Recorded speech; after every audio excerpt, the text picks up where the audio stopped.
एक बात ध्यान रखना, रिश्ते हमेशा बराबरी वालों में करना चाहिए। ना अपने से नीचे वालों से करो और ना अपने से ज्यादा ऊपर वालों से करो। ऊपर वालों से करोगे तो तुम्हें नजरें झुका के जीना पड़ेगा, और नीचे वालों से करो तो थोड़ा क्या मिल जाता है, वो बहू अपने आपे से बाहर हो जाया करती है। जिसने कभी जिंदगी में पैसा नहीं देखा, थोड़ा बहुत मिल जाता है तो वह इंसानियत की हत्या कर दिया करती है। मान्यवर ध्यान रखिए। एक सास बहुरानी ले आई। अब एक बात बताओ, बहुरानी आएगी तो सास को नौकरानी तो बनना ही पड़ेगा। पैसे वालों की है, लड़का बेचारा बिक गया, पत्नी से कुछ कह नहीं सकता, करोड़पति घर की आई है, अभी जेल के अंदर करा देगी, ससुराल पक्ष को आंखें दिखा नहीं सकता, जोरू का गुलाम बनना पड़ेगा। और अम्मा को सास रानी नहीं, नौकरानी का जीवन बिताना पड़ेगा, क्योंकि आप उससे कुछ नहीं कह सकते। 8 बजे सोकर उठती। एक दिन सुबह सुबह सासू मां 8 बजे बहू उठती, सासू 4 बजे उठ जाती। झाड़ू लगा रही थी, बेटा उठा। बेटे ने कहा, यार इस उम्र में मेरी अम्मा झाड़ू लगा। पत्नी से कह नहीं सकता, क्योंकि बहू नहीं है, बहू रानी है, धनपति के घर की आई है। मैं भी रानी, तू भी रानी, कौन भरेगा पानी। ध्यान रखिए, कुछ नहीं कह सका। उसने अम्मा से कहा कि अम्मा जी ला झाड़ू मैं लगा देता हूं। माँ ने कहा, बेटा पागल है क्या, जिस घर में स्त्रियां होती हैं और पति आदमी झाड़ू लगाए, रिद्धि सिद्धि बाहर चली जाती है। मैं झाड़ू लगा दूंगी, कोई बात नहीं है। बेटे ने कहा, नहीं ना, मेरे होते तू झाड़ू नहीं लगाएगी, ला झाड़ू मैं लगाऊंगा। माँ ने कहा, नहीं बेटा, जब तक हाथ पैर चल रहे हैं मैं झाड़ू। दोनों में तू मैं हो गए, झाड़ू पकड़ के खींचने लगे। बेटे ने कहा, मैं लगाऊं। माँ ने कहा, आवाज चली गई बहुरानी के पास, झट से उठी, दरवाजा खोला। कमबख्त लोग सोने भी नहीं देते शांति से। झरोखे में से बोली, क्यों झगड़ा कर रहे हो सवेरे सवेरे, मेरी नींद डिस्टर्ब कर दी तुम लोगों ने। सास ने देखा, कुछ नहीं बहू, तू सो जा। और लिया पैसे वाले की बहू, सो जा। बहू ने कहा, बात क्या है, झगड़ा क्यों हो रहा है सुबह सुबह। बोले, देखना बेटा, ये तेरा पति कहता है मैं झाड़ू लगाऊंगा, और मैं कहती हूं जब तक घर में महिला है मैं झाड़ू, और मेरे हाथ पे चल रहे हैं मैं लगाऊंगी। तो पति ने सोचा शायद अब शर्म आएगी उसे। मालूम है महारानी ने क्या कहा। बोले, पागलो, झाड़ू के लिए झगड़ा क्यों करते हो, इतनी लड़ाई कर रहा है इतने से काम के लिए। तो बोले, क्या किया जाए। बोले, आपस में बांट लो, एक दिन तुम लगा लिया करो, एक दिन तुम लगा लिया करो। और जा करके फैसला देकर बहुरानी आराम से सो गई। जान रखिए, विचार करिए, उसको काहे की शर्म। ध्यान रखना, बहू लाओ, बहुरानी मत लाओ।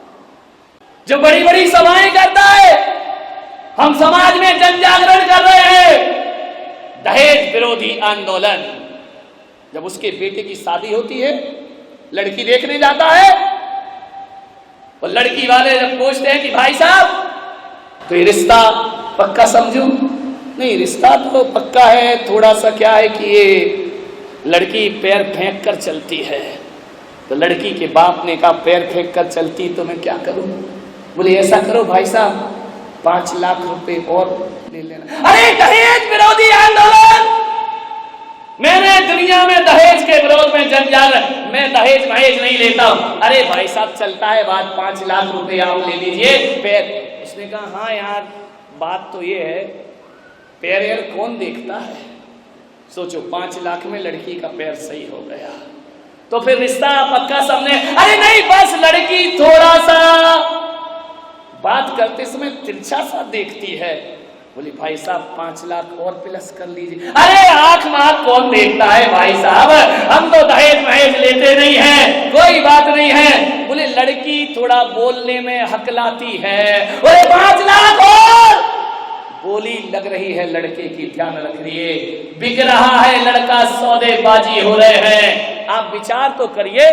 देखो भाई साहब, दहेज महेज के तो हम सख्त खिलाफ हैं, लेकिन क्या करें, आप यदि चाहते हो, आपकी बेटी नाजों से पली है। अब आजकल की बेटियां बसों में धक्का तो खाना नहीं चाहती हैं। कौन लंबा लंबा सफर ट्रेन से, हमें कुछ नहीं चाहिए। तुम्हारी बेटी आप चाहो कि बसों में धक्के नहीं खाए, एक 10-20 लाख की कार तो हम तो जिंदगी में उस कार में बैठेंगे नहीं। हमने तो सौगंध खाई, हम जिंदगी में कभी दहेज नहीं लेंगे। हम तो समाज सेवक लोग हैं, हम तो सोशल वर्कर। लेकिन लड़कियां कहां मानती हैं आजकल। एक कार हो जाए तो फिर मामला। और देखो भाई साहब, हम लोग गांधीवादी लोग हैं, हम तो पुराने जमाने के लोग हैं। हमारे यहाँ नौकर नौकरानियां तो रहती नहीं है, लेकिन आजकल की बेटियां खाना बनाना कहाँ जानती हैं। एक काम करो, नौकरानी लगेगी थोड़ा बहुत बच्ची की खुशी के लिए।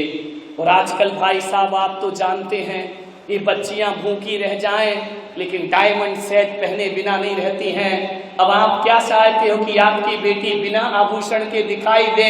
भरी समाज में हमें जाना पड़ता है, एक आध डायमंड सेट, हमें दहेज नहीं चाहिए।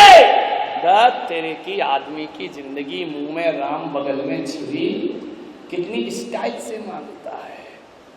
नुमाइश हो रही है लड़की की। लड़की देखने जाते हैं, लड़के लड़की को अलग बंद कमरे में छोड़ देते हैं कि बेटा आप बात कर लो, हम माँ बाप बाहर बात कर रहे हैं। बाहर नोटों की बात हो रही है, अंदर लड़के लड़की बात हो रहे हैं। तो कैसी झांकी बना रखा है बेटियों को, प्रदर्शनी बना रखा है बेटियों को। लड़के ने पूछा, क्यों तुझे गाना गाना आता है? लड़की ने नीची निगाह करी, बोले नहीं मुझे गाना नहीं आता है। तो बोले एक बात बता, तुझे नाचना आता है? लड़की ने कहा नहीं मुझे नाचना नहीं आता है। पूछे जा रहा। लड़की ने कहा एक प्रश्न मैं पूछ सकती हूँ? लड़के ने बोला पूछो, क्या पूछना है? बोले तुझे ढोलक बजाना आती है? उसने कहा क्या बदतमीजी है ये? बोले आप 1 घंटे से बदतमीजी कर रहे हैं मेरे साथ कि तुझे नाचना आता है कि नहीं, गाना आता है कि नहीं। प्रश्न पे प्रश्न किए जा रहे हैं, तो मैंने एक प्रश्न कर लिया तो बदतमीजी हो गई। बदतमीजी आपने शुरू की है। आप मुझसे पूछ रहे तुझे गाना आता है, तुझे नाचना आता है? कमबख्त जरा ये बता तुझे ढोलक बजाना आती है कि नहीं? बोले क्या मतलब है? बोले जब मैं नाचूंगी गाऊंगी ढोलक क्या तेरा बाप बजाएगा? मान्यवर, लड़कियों को थोड़ा सा तैयार रहना होगा। दहेज के भेड़िए घर में आए, धक्के मार कर भगा दीजिए। लड़की के पिताओं से कहूंगा, दहेज के लोभियों को अपने घर में कभी घुसने मत देना। सासुओं से निवेदन है, घर में बहू लाना, बहुरानी मत लाना। ध्यान रखना। हर सास, हर लड़के की मां सोचती मेरे घर में पैसे वाले की बहू आना चाहिए। एक सास मेरे पास रोते रोते आई, बोले महाराज जब से ये बहू आई है मेरा घर तो बर्बाद हो गया। तो मैंने कहा क्या किया जाए? बोले कुछ करो महाराज, मुझ पे कृपा करो, इतना अच्छा मेरा घर था, जब से ये बहू आई पूरा घर बर्बाद हो गया। मैंने कहा तूने क्या क्या उपाय किए? बोले एससी जैन ज्योतिषाचार्य के पास गई। बोले उन्होंने पंचांग देखा, पत्रा देखा, कुंडली देखी और मुझसे कहा तेरे ऊपर 7.5 शनि की महादशा चल रही है। तो मैंने कहा फिर क्या किया? बोले शनि की दशा रहेगी तब तक बहू से तेरी बनने वाली नहीं है। मैंने कहा एक बात बता अम्मा, ये 7.5 शनि की महादशा कब से लगी है? बोले जिस दिन से ये बहू घर में आई है। मैंने कहा एक बात कर, एक काम करेगी? बोले कोई उपाय बता दो महाराज। मैंने कहा एक टोटका दे रहा हूं, तू कर लेगी? बोले कर लूंगी। बोलो बोलो जिनसरनम में एक कमरा बनवाऊं? मैंने मैंने कहा नहीं, कमरे अमरे से तेरा शनि उतरने वाला नहीं है। कोई मूर्ति रख दूं, कोई जिनालय बना दूं? मैंने कहा नहीं नहीं, मेरे बनाने वाले बहुत से हैं, तुझसे लेके तेरा शनि लेके मैं करूंगा क्या जिन शरणों में। मैंने कहा तेरा शनि तू ही रख। बोले महाराज मुझे शनि से मुक्ति दिलाओ। मैंने कहा एक छोटा सा टोटका कर दे। बोले क्या टोटका? मैंने कहा एससी जैन से नहीं पूछा? तो बोले एससी जैन ने कहा 4 महीने मेरी दुकान बंद महाराज की चल रही है, तू वहां चली जा। मेरे पास आई, मैंने कहा एक टोटका कर। बोले क्या? मैंने कहा 100 ग्राम लोहा दान कर दे, तेरा शनि उतर जाएगा शनिवार के दिन। बोले क्या महाराज कैसी बातें करते हो, 100 ग्राम लोहा? बोले मैंने कहा 100 ग्राम बस। बोले कुंटल 2 कुंटल कर दूं, मेरे पास पैसे की क्या कमी है। मैंने कहा बस 100 ग्राम लोहा दान कर दे, तेरा शनि उसी समय उतर जाएगा। तो बोले किसे दान करूं? पंडित जी को दे आऊं? मैंने कहा नहीं, बेचारे गरीब का शनि मत चढ़ा उसको। मैंने कहा तो बोले फिर क्या करूं? अजीत पंडित जी को दे आऊं? मैंने कहा बिल्कुल नहीं। तो बोले क्या करूं, किसे दे दूं वो लोहा? मैंने कहा तू बहू आई है, जब से शनिचर चढ़ा है ना, तो उसी को दे दे। तो बोले वो लोहे का क्या करे कि महाराज बड़ी तेज है, चाकू बनाएगी, गर्दन काट देगी मेरी। मैंने कहा चिंता मत कर, 100 ग्राम लोहा दे दे। बोले 1 किलो दे दूंगी, मेरे बाप का बिगड़ता क्या है। मैंने कहा नहीं, मैंने 100 ग्राम कहा यानी 100 ग्राम। बोले मतलब क्या? मैंने कहा 100 ग्राम लोहा दे, शनि उतर जाएगा। कमर में जो तूने लोहे की चाबी लटका रखी है ना, सोचो सोचो। मैंने कहा 100 ग्राम से ज्यादा की नहीं होगी, एक चाबी जा बहू को दे दे। बोले उससे कैसे उतरेगा? मैंने कहा सोना तू उसी के, मैंने कहा शनि तू उसी के घर से लाई है। बोले क्या लाई हूं? मैंने कहा लोहा लाई है तू, फ्रिज लेकर आई है। बोले हाँ। मैंने कहा लोहे का? शनिचर उठा के लाई है ना। एसी लाई है? बोले हाँ। मैंने कहा लोहा उठा कर लाई है। मैंने कहा गोदरेज की अलमारी लाई? बोले लाई। मैंने कहा लोहा। और मैंने कहा बोल मर्सिडीज कार लाई? बोले लाई। मैंने कहा इतना शनि लाएगी तो तेरे पे नहीं चढ़ेगा तो क्या पड़ोसी पे जाकर चढ़ेगा?